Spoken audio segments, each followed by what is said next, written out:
Hey all welcome back. இன்றைக்கி நான் என்னோடய கிட்ஸ்க்கு ஈஸியாக வீக்லி மீல் ப்ரிப்பரேஷன் பிளான் தான் பண்ணியிருக்கேன். அதை தான் உங்களுக்கு நான் காட்டுறேன். ஒரே மாவு வச்சு 3 சிம்பிளான ஸ்டஃபிங்ஸ், அதுவுமே வெஜிடேபிள்ஸ். ஏன்னா வெஜிடேபிள்னாலே சாப்பிட மாட்டேன். இந்த மாதிரிலாம் நான் பண்ணி கொடுத்தா என்னோடய கிட்ஸ் வந்து சாப்பிடுவாங்க. ஏன்னா ஃபைபர் ரொம்ப இம்பார்ட்டன்ஸில் இந்த காலத்தில் ரொம்ப ஜங்க் ஃபுட்ஸ்லாம் நிறையா இருக்குது. ஸோ அதை கொஞ்சம் டேலி பண்ணுறதுக்கு தான் இந்த மாதிரி ஹெல்த்தி ஃபுட்ஸ் எல்லாம் நான் ப்ரிப்பேர் பண்ணியிருக்கேன். ஸோ வாங்க எப்படி செய்கிறதுன்னு பார்க்கலாம். என்னென்ன பண்ணியிருக்கேனோ டீட்டெயிலாக பார்க்கலாம். So don't miss. இந்த மாதிரி நிறைய ஹெல்த்தி மீல்ஸ்க்கு மறக்காம சேனலை சப்ஸ்கிரைப் பண்ணுங்கள். உங்கள் ஃப்ரெண்ட்ஸ் அண்ட் ஃபேமிலிஸ்க்கு ஷேர் பண்ணுங்கள். ஸோ ஸ்டார்ட் பண்ணலாம். பட்டாணி எடுத்திருக்கேன். இது நான் ஒரு 2 kg மாதிரி வாங்கி ஃப்ரீசரில் லைட்டாக ஸ்டோர் பண்ணி வச்சுக்கிட்டேன். ஏன்னா இதுதான் சீசன். இந்த சீசன் விட்டால் நமக்கு பச்சை பட்டாணியை வந்து கெமிக்கலோடு வாங்குற மாதிரி தான் இருக்கும். ஸோ ஃப்ரீசரில் நீங்கள் வந்து ஸ்டோர் பண்ணி வச்சுக்கோங்க. இதை வந்து லைட்டாக ஒரு 8 to 10 டேபிள் ஸ்பூன் ஒரு வாட்டரில் ஆட் பண்ணி லைட்டாக சால்ட் ஆட் பண்ணிக்கோங்க. இதை லைட்டாக ஒரு 10 to 15 மினிட்ஸ் அளவுக்கு பாயில் பண்ணிக்கலாம். 2 பொட்டேட்டோ, ஒரு பெரிய கேரட், இதுவுமே வந்து நம்ம பாயில் பண்ண போகிறோம் ஒரு 10 to 15 மினிட்ஸ் அளவுக்கு. இதுலேயும் சால்ட் கொஞ்சம் ஆட் பண்ணிக்கோங்க.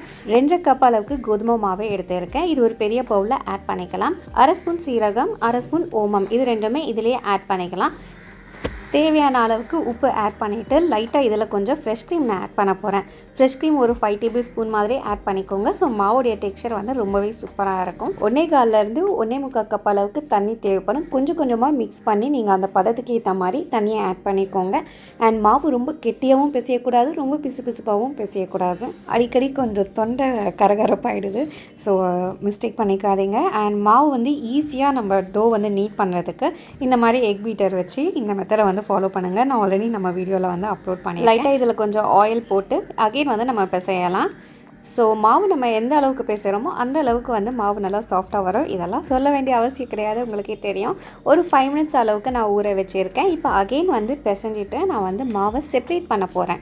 எங்கள் வீட்டில் 4 பேர் இருக்காங்க. ஸோ 4 பேருக்கு ஏற்ற மாதிரி பிரேக்ஃபாஸ்ட்க்கு, டின்னருக்கு அண்ட் நெக்ஸ்ட் டே டின்னருக்கு வந்து நான் செப்ரேட் பண்ணியிருக்கேன். ஒரு பாக்ஸில் டின்னருக்கு எவ்வளோ தேவையோ அந்த அளவுக்கு நான் மாவு எடுத்திருக்கேன். அண்ட் இன்னொரு பாக்ஸில் வந்து பிரேக்ஃபாஸ்ட்டுக்கு, அதுக்கப்புறம் நெக்ஸ்ட் டே பிரேக்ஃபாஸ்ட்டுக்கு வந்து மாவு செப்ரேட்டாக எடுத்து வச்சுட்டேன். ஸோ பூரி கூட இதில் நீங்கள் அழகாக பண்ணிக்கலாம், நல்லா சூப்பராக இருக்கும். ஸோ பூரிக்கு வந்து ரவை வேணும் அந்த மாதிரிலாம் கிடையாது.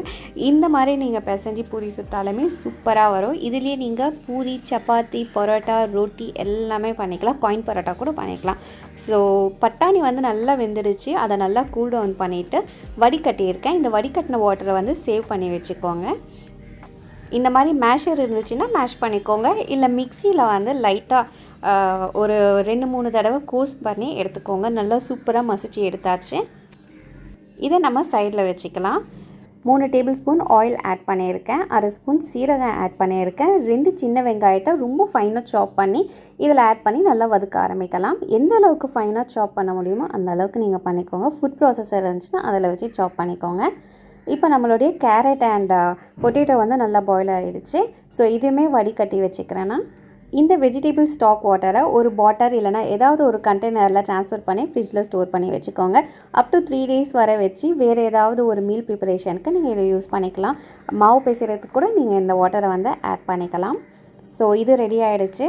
அண்ட் பொட்டேட்டோ, கேரட் வந்து கொஞ்சம் சூடாக இருக்க போதே நான் மசிச்சு எடுத்துக்கிறேன். வெங்காயம் நல்லா வதங்கின பிறகு 1/2 ஸ்பூன் இஞ்சி பூண்டு விழுதை இதில் ஆட் பண்ணிக்கலாம். உங்கள் ஃபேமிலிக்கு எவ்வளோ காரம் வேணுமோ அந்த அளவுக்கு நீங்கள் ஆட் பண்ணிக்கோங்க. நான் இதில் தேவையான அளவுக்கு மஞ்சள் பொடி, 1 ஸ்பூன் மிளகாய் பொடி, 1 ஸ்பூன் ஆச்சி சிக்கன் 65 மசாலா இதில் ஆட் பண்ணியிருக்கேன். இன்கேஸ் உங்களுக்கு அதிகமாக வேணும்னா ஒரு 1 இல்லை 2 ஸ்பூன் நீங்கள் ஆட் பண்ணிக்கோங்க. பச்சை மிளகா போடணுன்னா ஃபைனாக சாப் பண்ணி இதில் ஆட் பண்ணிக்கலாம். எங்கள் வீட்டு பசங்க பச்சை மிளகாலாம் சாப்பிட மாட்டாங்க. ஸோ மேஷ் பண்ணியிருக்க பச்சை பட்டாணியை இதில் ஆட் பண்ணி நல்லா மசிச்சு எடுத்துக்கலாம். இப்போ ஸ்டவ்வை ஆஃப் பண்ணிவிட்டு ஒரு 3/4 கட்டோரிக்கு நான் பன்னீர் ஆட் பண்ணுறேன். நல்லா துருவின பன்னீர். இதுலேயே வந்து கொஞ்சோண்டு கொத்தமல்லி இலை ஆட் பண்ணி நல்லா மிக்ஸ் பண்ணி ஆற விடலாம். இதை உப்பு, காரம் எல்லாம் கரெக்டாக இருக்கான்னு பார்த்துக்கோங்க. இதில் புளிப்பு கொஞ்சம் இருந்தால் நல்லாயிருக்குன்னு தோணுச்சு. ஸோ ஒரு 1/2 ஸ்பூன் அளவுக்கு நான் லெமன் ஜூஸ் ஆட் பண்ணியிருக்கேன். பொட்டேட்டோ, கேரட் நல்லா மசிச்சு எடுத்தாச்சு. ஸோ இதோடைய ஸ்டஃபிங்கும் நம்ம ரெடி பண்ண போகிறோம். ஒரு கடாயில் 2 டேபிள் ஸ்பூன் ஆயில் நல்லா காஞ்ச பிறகு 1/4 ஸ்பூன் சீரகம் ஆட் பண்ணியிருக்கேன். கொஞ்சோண்டு பெருங்காய பொடி, உருளைக்கிழங்கு இருக்கிறதுனால பெருங்காய பொடி இதில் ஆட் பண்ணிக்கலாம். இதுலேயுமே 2 சின்ன வெங்காயத்தை நல்லா பொடிசாக நறுக்கி ஆட் பண்ணி நல்லா வதக்க ஸ்டார்ட் பண்ணலாம். அந்த காலத்துலலாம் நம்ம பொரியல் செஞ்சு வச்சா ஆசையாக சாப்பிடுவோம். பட் இந்த காலத்தில் பசங்க சாப்பிடாததுனால இந்த மாதிரி தேவையில்லாத அவஸ்தைலாம் வந்து வருது. இன்னொரு சைடை பார்த்தா ஓகே அட்லீஸ்ட் இப்படியாவது சாப்பிட்றாங்களே அப்படின்னு சொல்லிட்டு கொஞ்சம் சந்தோஷப்பட வேண்டியதாக இருக்குது. இதில் 1 டேபிள் ஸ்பூன் மிளகாய் பொடி, 1 ஸ்பூன் ஆச்சி 65 மசாலா, கரம் மசாலா 1/2 ஸ்பூன் ஆட் பண்ணியிருக்கேன். இதில் லைட்டாக வந்து சாட் மசாலா, மஞ்சள் பொடி அண்ட் உப்பு தேவையான அளவுக்கு ஆட் பண்ணிக்கோங்க. இப்போ மேஷ் பண்ணியிருக்க கேரட் அண்ட் பொட்டேட்டோ வந்து இதில் ஆட் பண்ணிக்கலாம். நல்லா மேஷ் பண்ணிவிட்டு இதையுமே வந்து கூல் டவுன் பண்ணுங்கள். ஃபைனலாக கொஞ்சம் கொத்தமல்லி இலை வந்து ஆட் பண்ணியிருக்கேன். ஒரு கடாயில் 1 கப் ரெட் அவல் எடுத்திருக்கேன். இது வந்து டபுள் ஹார்ஸ் கிராம். ஸோ அந்த ஃப்ளேக்ஸ் வந்து ரொம்ப சூப்பராக இருக்குது. 1/2 கப் மக்கானா, 2-3 டேபிள் ஸ்பூன் வேர்க்கடலை எடுத்துக்கலாம். கொஞ்சோண்டு கருவேப்பிலை, தேவையான அளவுக்கு உப்பு, மஞ்சத்தூள், மிளகா பொடி இதெல்லாம் ஆட் பண்ணிக்கோங்க. நடுவில் கொஞ்சம் கேப் விட்டு நான் பட்டர் இல்லைனா வந்து கீ ஆட் பண்ணலாம். நான் இன்றைக்கி பட்டர் எடுத்திருக்கேன். ஸோ இதை வந்து ஃபுல்லாக மிக்ஸ் பண்ணுங்கள். ஸோ இது வந்து ஒரு மிக்சர் மாதிரி, ஹெல்த்தியான மிக்சர்னு சொல்லிக்கலாம். பட்டர் வந்து உங்களுக்கு நிறைய இருக்குதுன்னு ஃபீல் பண்ணிங்கன்னா லைட்டாக ஒரு டேபிள் ஸ்பூன் கூட நீங்கள் ஆட் பண்ணிக்கலாம். சூப்பரான மிக்சர் ரெடி ஆகிடுச்சு. அதை கூல் டவுன் பண்ணிக்கலாம். வேறு ஒரு கடாயில் ஒரு 5 டேபிள் ஸ்பூன் பட்டர் ஆட் பண்ணியிருக்கேன். இதிலேயே கொஞ்சம் முந்திரி அண்ட் பாதாம் வந்து நல்லா வறுத்து எடுத்துக்கலாம். பொன்னிறமாக ஆகிடுச்சு. ஸோ இதை வந்து ஒரு பவுலில் ட்ரான்ஸ்ஃபர் பண்ணிக்கிறேன். இதில் பட்டர் ஆக்சுவலி உருகிடுச்சு, நெய்யாக மாறிடுச்சு. ஸோ அந்த நெய் வராமல் ஃபில்டர் பண்ணி எடுத்துக்கோங்க. நல்லா ஆற வைங்க. 1 கட்டோரி அளவுக்கு பட்டர் நான் எடுக்கிறேன். இன்கேஸ் நீங்கள் கீ எடுக்கிறதுனாலுமே ஒரு 1/4 கட்டோரி அளவுக்கு எடுத்துக்கோங்க.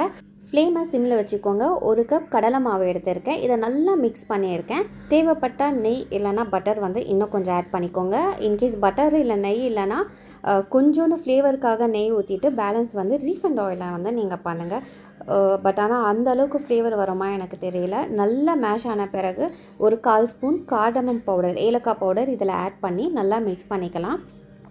ஒரு 6 to 7 மினிட்ஸ் அளவுக்கு நான் நல்லா ரோஸ்ட் பண்ணி எடுத்திருக்கேன். இல்லைனா அந்த பச்சை ஸ்மெல் வந்து அப்படியே இருக்கும். ஸோ 6 to 7 மினிட்ஸ் இல்லை அதுக்கு மேலே இருந்தாலுமே நல்லா கைவிடாமல் கிளறிக்கிட்டே இருங்க. மெயினாக நான்ஸ்டிக் இருந்தால் நல்லது. ஸ்டீல் இல்லை அலுமினியம் இருந்தீங்கன்னா ரொம்ப கேர்ஃபுல்லாக வந்து கிளறிக்கிட்டே இருங்க. இந்த கப்பில் தான் 1 கப் வந்து கடலை மாவு எடுத்தேன். ஸோ 1/2 கப்புக்கும் கம்மியாக வந்து சர்க்கரை எடுத்து பவுடர் பண்ணி வச்சாச்சு. ஸோ இப்போ இதை சேம் கப்லேயே ட்ரான்ஸ்ஃபர் பண்ணுறேன். நமக்கு 1/2 கப்புக்கும் கம்மியாக தான் வந்திருக்கு. ஸோ முந்திரி பாதாம் வந்து நம்ம ஆற வச்சுருந்தோம்ல, அதே ஜாரில் வந்து நான் பவுடர் பண்ணி எடுக்கிறேன். கொஞ்சம் கோர்ஸாக பவுடர் பண்ணி எடுத்துக்கோங்க. ரொம்ப பவுடர் பண்ணிங்கன்னா அந்த ஒரு டெக்ஸ்சர் வந்து நமக்கு கிடைக்காது. ப்ரிப்பேர் பண்ணி வச்சுருக்க கடலை மாவு நல்லா ஆறட்டும். இப்போ அந்த பச்சை பட்டாணி இருக்குதுல்ல, அது ஒரு பிளேட் இல்லை பவுலில் போட்டு லைட்டாக கொஞ்சம் மசிச்சு விடுங்க. கையிலேயே 2 கையிலையும் ஆயில் அப்ளை பண்ணிவிட்டு குட்டி குட்டி பால்ஸாக பண்ணி நான் வந்து ஒரு பிளேட்டில் வந்து வைக்கிறேன். சூப்பராக பால் ஆகிடுச்சு. கேரட் பொட்டேட்டோடைய ஸ்டஃபிங் எடுத்துக்கலாம். இதில் 2 டேபிள் ஸ்பூன் கடலை மாவு ஆட் பண்ணுறேன் பைண்டிங்காக. இந்த மாவை நம்ம 3ஆக செப்பரேட் பண்ண போகிறோம். கொஞ்சம் எடுத்து பச்சை பட்டாணியை நான் ஆல்ரெடி வச்சுருக்கேன், அதில் ஆட் பண்ணிக்கலாம். இன்னும் கொஞ்சம் எடுத்து பால் மாதிரி பண்ணி வச்சுட்டு பேலன்ஸ் ஒரு 3 டேபிள் ஸ்பூன் அளவுக்கு தனியாக எடுத்து வச்சுருக்கேன். ஸோ ஏன்னு சொல்லிட்டு நான் லாஸ்ட்டாக நான் சொல்கிறேன். பச்சை பட்டாணி அண்ட் கேரட் மசியலில் 2 டேபிள் ஸ்பூன் ரவை, 1 டேபிள் ஸ்பூன் கடலை மாவு அகைன் ஆட் பண்ணுறேன். எக்ஸ்ட்ரா ஸ்பைஸ்க்காக 1/4 ஸ்பூன் மிளகாய் பொடி ஆட் பண்ணியிருக்கேன். இதில் நீங்கள் சில்லி ஃப்ளேக்ஸ், ஆரிகனோ இல்லை பச்சை மிளகாய் சாப் பண்ணி எது வேணாலும் நீங்கள் ஆட் பண்ணிக்கலாம். ஸோ உங்கள் பசங்க எப்படி சாப்பிடுவாங்களோ அந்த மெத்தடில் வந்து நீங்கள் ஆட் பண்ணிக்கோங்க எக்ஸ்ட்ரா மசாலாவை. இது கட்லெட்காக சர்க்கிள் ஷேப்பில் இன்றைக்கி நான் பண்ணியிருக்கேன். உங்களுக்கு பிடிச்ச ஷேப்பில் நீங்கள் பண்ணிக்கலாம். கபாப் ஷேப் ஒரு ஸ்கொயர் ஹார்ட் எதுனால பண்ணிக்கோங்க. கட்லெட்டை வந்து ரெஃப்ரிஜிரேட்டரில் வைக்காமல் ஃப்ரீசரில் ஸ்டோர் பண்ணலாம். இந்த மாதிரி பால்ஸ் எல்லாம் வந்து நார்மல் பிளேஸில் ஃப்ரிட்ஜில் வந்து நீங்கள் ஸ்டோர் பண்ணி வச்சுக்கலாம். இந்த அவுல் அண்ட் மக்கானா மிக்சரை வந்து நல்லா ஆற வச்சுட்டு அதுக்கப்புறமா ஒரு பாக்ஸில் ட்ரான்ஸ்ஃபர் பண்ணிவிட்டு ஃப்ரிட்ஜ்லேயே ஸ்டோர் பண்ணி வைங்க. இன்கேஸ் நீங்கள் வெளியில் வைக்கிறதா இருந்தால் 8 கண்டெய்னரில் ஸ்டோர் பண்ணி வெளியில் வச்சுக்கலாம். கடலை மாவு ஒரு 30 மினிட்ஸ் ஆகிடுச்சு.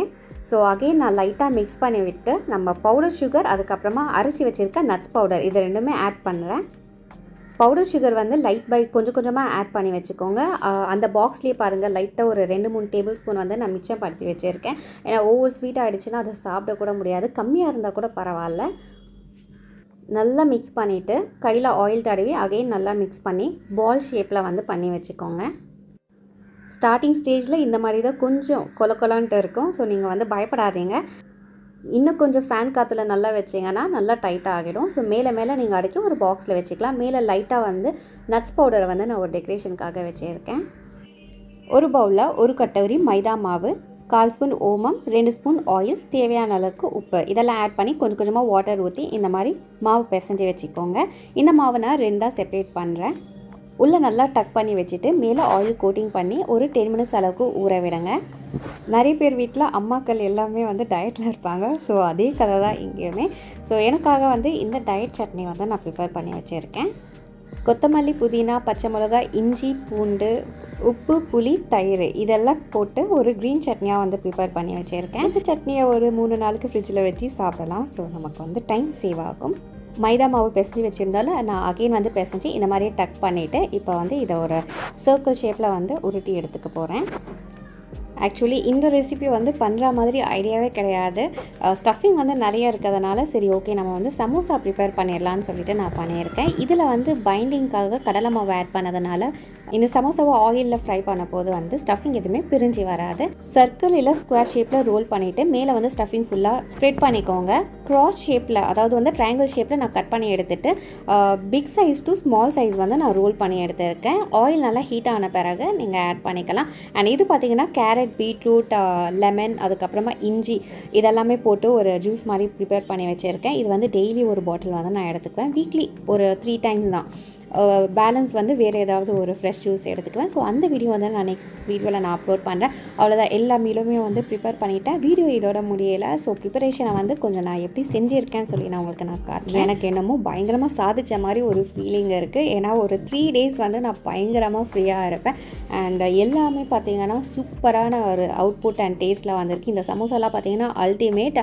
ரொம்பவே ஈஸியாக வந்து கெஸ்ட்டெல்லாம் வந்தால் ப்ரிப்பேர் பண்ணி கொடுக்கலாம். எல்லாமே வந்து ஃப்ரிட்ஜ் சேஃப்டி. ஸோ 3 டேஸ் வரை நீங்கள் கண்டிப்பாக வச்சு யூஸ் பண்ணலாம். மார்னிங் ஃப்ரெஷ்ஷப் ஆகிறதுக்கு முன்னாடி எந்திரிச்சு இந்த மாவை வெளியில் எடுத்து வச்சுக்கோங்க. ஃப்ரெஷ்ஷப் ஆகி வந்துட்டு லைட்டாக ஒரு ஹாட் வாட்டர் நீங்கள் குடிச்சிட்டு அதுக்கப்புறமா மாவை இந்த மாதிரி பிசைய ஆரம்பித்து யூஸ் பண்ண ஆரம்பிக்கலாம். மார்னிங் 7:30க்குலாம் என் பொண்ணுக்கு வேன் வந்துடும். ஸோ அதனால் எனக்கு வந்து ரொம்பவே கஷ்டமாக இருக்கும். சம்டைம்ஸ் மார்னிங் வந்து 4:45 எந்திரிக்கிற மாதிரி இருக்கும், 5 o'clock எந்திரிக்கிற மாதிரி இருக்கும். அந்த டைமில் இந்த குளிரில் எழுந்திரிச்சு கொடூரமாக இருக்கும் அங்கே சமைக்கும் போதெல்லாம். ஸோ அதனால் இந்த மாதிரிலாம் பண்ணி வைக்கும் போது ரொம்பவே டைம் சேவ் ஆகும். நான் இந்த மாதிரி பண்ணி வச்சுக்கிட்டா நான் கொஞ்சம் டிலேவாக கூட எழுந்திரிச்சு கடகடன்னு நான் ப்ரிப்பேர் பண்ணி கொடுத்துருவேன். இப்போ வந்து க்ரீன் பீஸ் எடுத்துருக்கேன். பட்டாணியோடைய ஸ்டஃபிங் தான் பண்ண போகிறோம். ஸோ இதே மாதிரி ஒரு ரோல் பண்ணிக்கோங்க. அதுக்கப்புறமா உள்ள ஸ்டஃபிங்கை வச்சுட்டு ஃபோல்டு பண்ணிவிட்டு அகெயின் லைட்டாக தேய்ச்சி விடுங்க. இதில் வந்து கீ இல்லை ஆயில் எது வேணாலும் போட்டு நீங்கள் ப்ரிப்பேர் பண்ணிக்கலாம். இன்கேஸ் நீங்கள் வெயிட் லாஸாக இருந்தீங்கன்னா எண்ணெல்லாம் போடாமையே வந்து நீங்கள் சப்பாத்தி மாடலில் வந்து ப்ரிப்பேர் பண்ணுங்கள். இதில் வந்து நான் ஆயிலே போடலை பாருங்கள். ஸோ இது வந்து எனக்கு ஹெல்த்தி பிரேக்ஃபாஸ்ட் ஐடியா. கொஞ்சம் கொடுமையாக தான் இருக்கும் எண்ணெய் இல்லாமல். பட் ஆனால் தயிர் அந்த க்ரீன் சட்னினால் கொஞ்சம் பரவாயில்ல, நான் தப்பிச்சுக்கிட்டேன். இது வந்து சூடாக கொஞ்சம் எண்ணெய்லாம் போட்டு சூப்பராக இருக்குது. இதை லைட்டாக கொஞ்சோன்ட்டு அடிச்சிட்டு செம்ம சூடாக இருக்குங்க, ஓப்பனே பண்ண முடியல. பட் ஆனால் பார்க்கவே நல்லாயிருக்கு, வாசனையும் நல்லாயிருக்கு. பசங்க ரொம்ப ஆசைப்பட்டு சாப்பிட்டாங்க. அண்ட் இது வந்து பிரேக்ஃபாஸ்ட் அண்ட் லஞ்சுக்காக ப்ரிப்பேர் பண்ண போகிறேன். மார்னிங் 5:30. இப்போ பிரேக்ஃபாஸ்ட் லஞ்சுக்கு ரெண்டுமே சேம் தான். கூடவே வந்து முட்டை கிரேவி பண்ணலான்ட்டு இருக்கேன். ஃபஸ்ட்டு வந்து ரோட்டி ஆர் பரோட்டா இந்த மாதிரி வந்து நல்லா ப்ரிப்பேர் பண்ணி எடுத்துக்கோங்க. நல்லா வேக வச்சு எடுத்துகிட்டு அதுக்கப்புறமா நம்மளுடைய ஸ்டஃபிங்கை வந்து சென்டரில் வச்சு அதுக்கு மேலே நம்ம இந்த பரோட்டாவை ஆட் பண்ணிவிட்டு இந்த மாதிரி மேஷரில் வந்து ப்ரெஸ் பண்ணி விடுங்க.